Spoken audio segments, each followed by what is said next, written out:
We do have It Starts With Us, so I'm hoping to see you back in the double duty role. I think there are better people for that one. Justin. I think Blake Lively's ready to direct. That's what I think. Justin Baldoni saw it coming.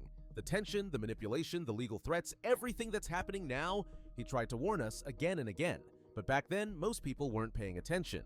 They saw his silence as submission, his professionalism as passivity. What they didn't realize was that Justin wasn't just staying quiet. He was letting the truth speak for itself. Now, with Blake Lively's lawsuit against him unraveling, the signs he gave us before are clearer than ever. From being pushed aside at his own premiere to carefully choosing his words in interviews, Justin was dropping hints long before the media firestorm began. Today, we're breaking down 9 times Justin Baldoni subtly warned us about Blake Lively, before everything exploded. If people had paid attention sooner, maybe things wouldn't have escalated this far. Imagine spending years directing and starring in a movie, putting your heart and soul into a project, only to be pushed into the shadows when it finally debuts. That's exactly what happened to Justin Baldoni. At the It Ends With Us premiere, while Blake Lively took center stage, Justin was literally sent to the basement. Think about that. This was his movie.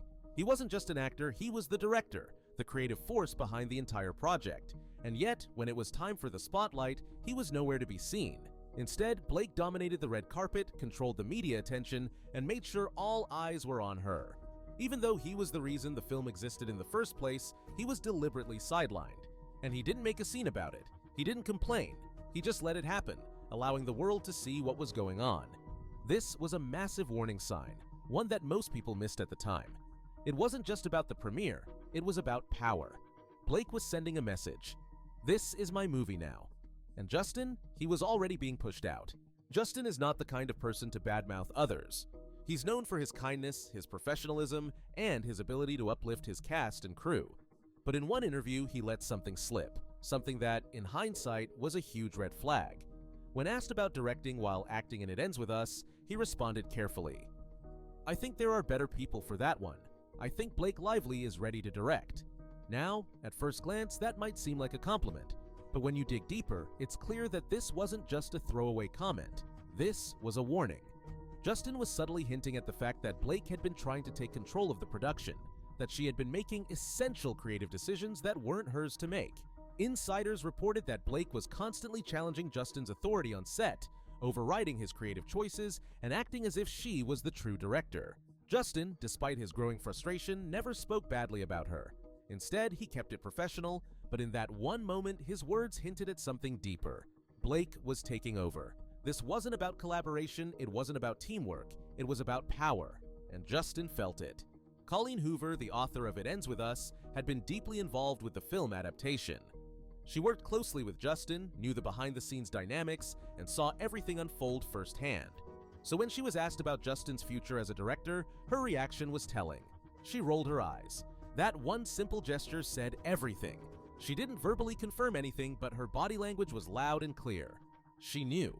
She had seen the tension on set. She had witnessed the power struggles, and she understood that Justin was being pushed aside. Even though Colleen saw what was happening, she didn't say much either. She played along, keeping things professional, just like Justin did. But that reaction? It was the kind of subtle acknowledgement that only people who knew the real story would understand. Blake Lively accused Justin Baldoni of running a smear campaign against her. But here's the kicker. Justin never actually said anything bad about her.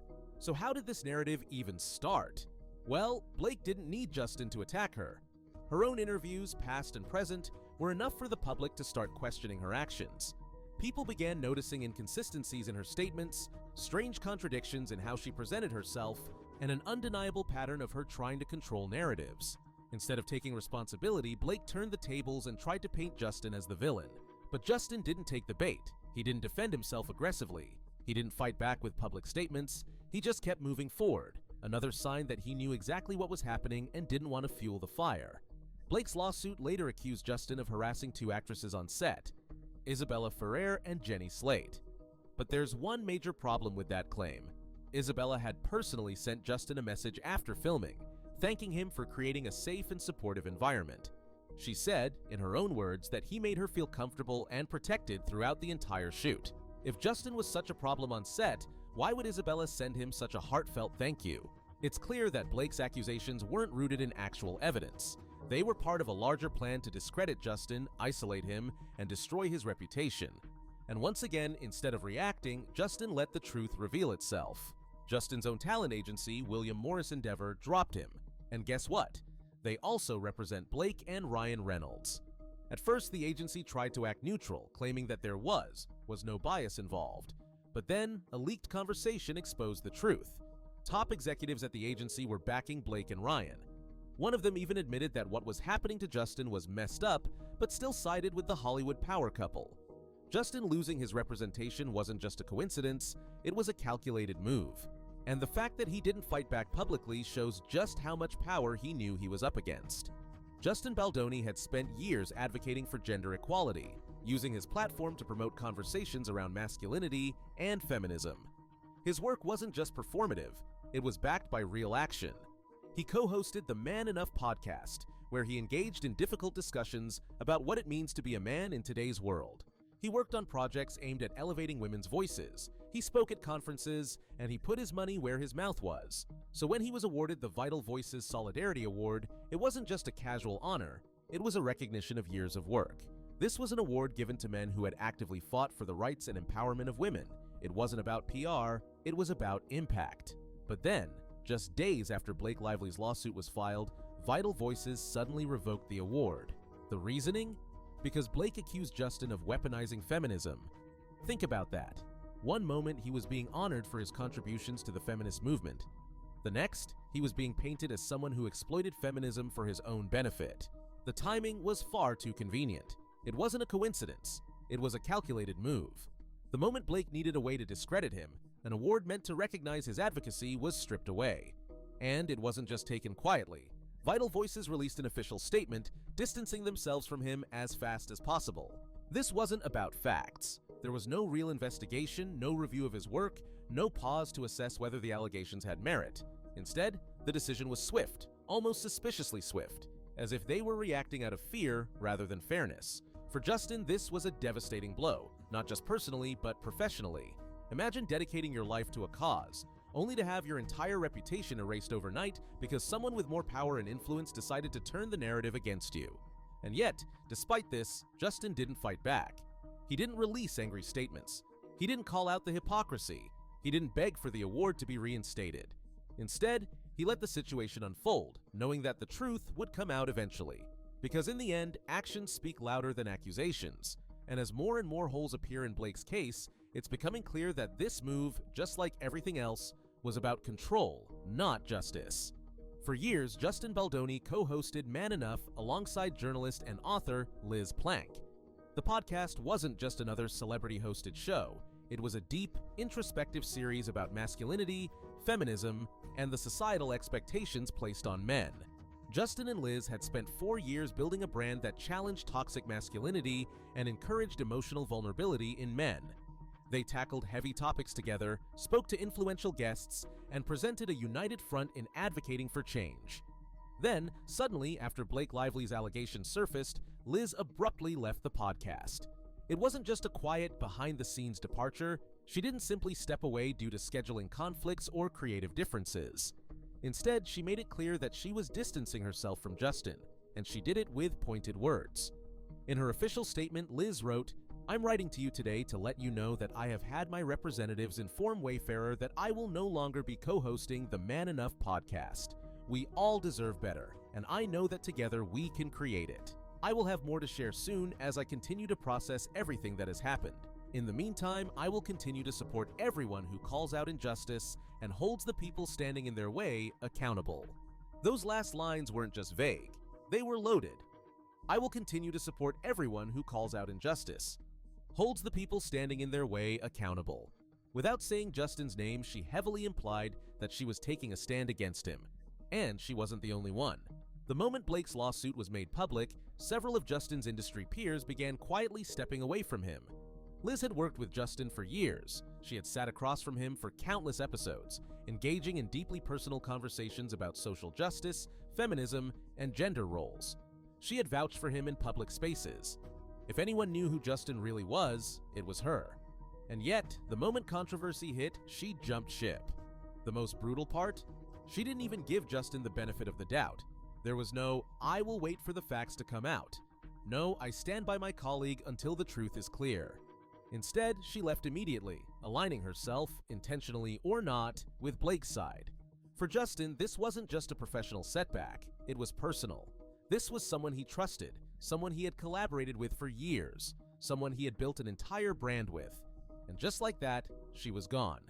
Her words, "We all deserve better," seemed to suggest that by continuing the podcast with Justin, she would somehow be enabling injustice. But here's what's interesting. Since leaving Man Enough, Liz hasn't directly supported Blake, nor has she spoken out against Justin explicitly. She has simply remained silent, distancing herself in a way that protects her own career without actually engaging in the fight she claims to stand for. It's another example of how quickly people in Hollywood turn their backs on someone they once championed when it becomes inconvenient to stand by them. This wasn't just a professional split, it was a betrayal. Another loss. Another example of how quickly people were willing to distance themselves from Justin the moment Blake made her move. Because in Hollywood, it's not about truth, it's about who has more power. And in this case, Justin was outmatched. Perhaps the most ridiculous part of Blake Lively's lawsuit? The so-called evidence she presented against Justin Baldoni wasn't actual proof, it was random Twitter screenshots. Yes, you heard that right. Instead of providing concrete evidence, texts, emails, call logs, or even direct statements from people involved, Blake's legal team relied on social media speculation to try and paint Justin as the villain. Think about how absurd that is. A Hollywood actress with millions of dollars in legal resources couldn't come up with anything more convincing than internet gossip. This wasn't just a weak case, it was embarrassingly flimsy. Blake knew she didn't have real evidence against Justin, so what did she do instead? She used one of the oldest tricks in the book, shifting the focus from facts to public perception. Instead of proving that Justin had launched a smear campaign against her, she flooded her case with screenshots of people on Twitter speculating about the situation. That's right. Random posts from strangers giving their opinions were used as legal evidence that Justin had orchestrated an attack against her. Let's break that down. By that logic, anyone could be accused of something just because a bunch of people online think they did it. It didn't matter that Justin himself never made defamatory statements about Blake. It didn't matter that he hadn't directly attacked her. It didn't even matter that most of the so-called smear campaign was just the public reacting to Blake's own words. She was using other people's tweets to try and prove that Justin was out to destroy her, and that's dangerous. If this strategy worked, it would set a scary precedent, that public opinion alone could be weaponized as evidence in court, that the sheer volume of people discussing a controversy could be mistaken for an actual deliberate attack. But that wasn't the only problem with her case. Another major red flag? Blake kept changing her narrative. In her original lawsuit, she claimed that Justin was smearing her in the media. But when she realized there was no real proof of that, she amended the lawsuit, adding new accusations that two actresses, Jenny Slate and Isabella Ferrer, had been harassed by Justin on set. There's just one problem. One of those actresses, Isabella, had publicly thanked Justin after filming, praising him for creating a safe and respectful work environment. She even said she felt protected and supported throughout the production, so how could she suddenly be one of his accusers? That's when people started connecting the dots. Blake initially framed herself as the only victim, then suddenly, when public sympathy wasn't completely on her side, she added more names to the lawsuit. It was as if she was desperately trying to build a case against Justin, even if the facts didn't support it. At this point, it was clear. Blake was throwing accusations at the wall, hoping something would stick. Blake's case against Justin wasn't built on facts, it was built on Hollywood politics. She had the influence, the connections, and the financial backing to make sure that people believed her, even if she had no real proof. And that's exactly what she was banking on. She knew that the court of public opinion could be even more powerful than a real courtroom. She didn't need to win in court. She just needed to make Justin so toxic that no studio, agent, or brand would want to work with him ever again. And for a while, it seemed like her strategy was working. Justin lost his talent agency, he lost his podcast co-host, he lost major industry connections, and at one point, it looked like he would lose everything. But here's the thing, the public is waking up. They're starting to see through the carefully crafted media spin. They're realizing that real evidence matters, and that you can't just destroy someone's career because of speculation and vague accusations. Justin tried to warn us. He saw the storm coming. And now, we're finally starting to listen.